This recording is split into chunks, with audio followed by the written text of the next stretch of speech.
से उसने उस लड़के को रास्ते से हटाना ही ठीक समझा। और इसी एक घटना की वजह से पहली बार उसके अगल बगल में और उसके साथ में काम करने वाले लोगों के मन में उसके प्रति डर बैठ गया था। और इस बात का एहसास जब उसे हुआ तो यही से उसने समझ लिया कि अगर लोगों के अंदर डर पैदा कर दिया जाए तो पैसा और ताकत दोनों अपने आप मिलने लगते हैं। इसके बाद 1980 का दशक आते आते अतीक ने रंगदारी और वसूली का खेल शुरू कर दिया था। रेलवे के ठेकेदारों से पैसा वसूलना, उन्हें धमकाना और विरोध करने वालों को रास्ते से हटा देना उसके लिए आम बात हो गई थी। इसी दौरान उसकी मुलाकात एक ऐसे शख्स से होती है जो शख्स उसकी दुनिया के उस शिखर पर बैठा हुआ था जहां तक वो खुद पहुंचना चाहता था।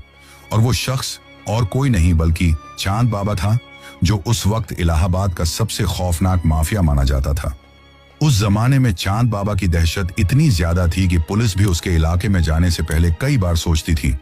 उसके इसी रसूख की वजह से अतीक ने उसे अपना उस्ताद माना और उसके साथ काम करना शुरू कर दिया। साल 1985 तक आते आते अतीक चांद बाबा का सबसे भरोसेमंद और खतरनाक शूटर बन चुका था। लेकिन हर शिष्य के अंदर एक दिन अपने गुरु से आगे निकलने की चाहत आती ही है, और अतीक भी इस चाहत से बच नहीं पाता है। लेकिन उस वक्त तक उत्तर प्रदेश में माफियाओं का आतंक इतना ज्यादा बढ़ गया था कि इसको कंट्रोल करने के लिए साल 1986 में उत्तर प्रदेश के अंदर गैंगस्टर एक्ट लागू किया जाता है। और इसी एक्ट के तहत इतिहास में पहली बार अतीक अहमद को गिरफ्तार किया जाता है।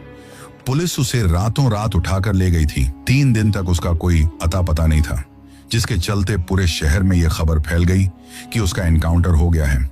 लेकिन जो अतीक अहमद का उस्ताद चांद बाबा था, उसकी थोड़ी पॉलिटिकल पहुंच भी थी। ऐसे में जब अतीक को पुलिस पकड़ कर ले गई थी तो उन 3 दिनों के अंदर चांद बाबा ने अतीक को छुड़वाने के लिए अपना पूरा एडी छोटी का जोर लगा दिया था, क्योंकि ये घटना चांद बाबा की दहशत को भी एक तरीके से कम कर रही थी कि उसके रहते हुए उसका कोई खास आदमी जेल में है।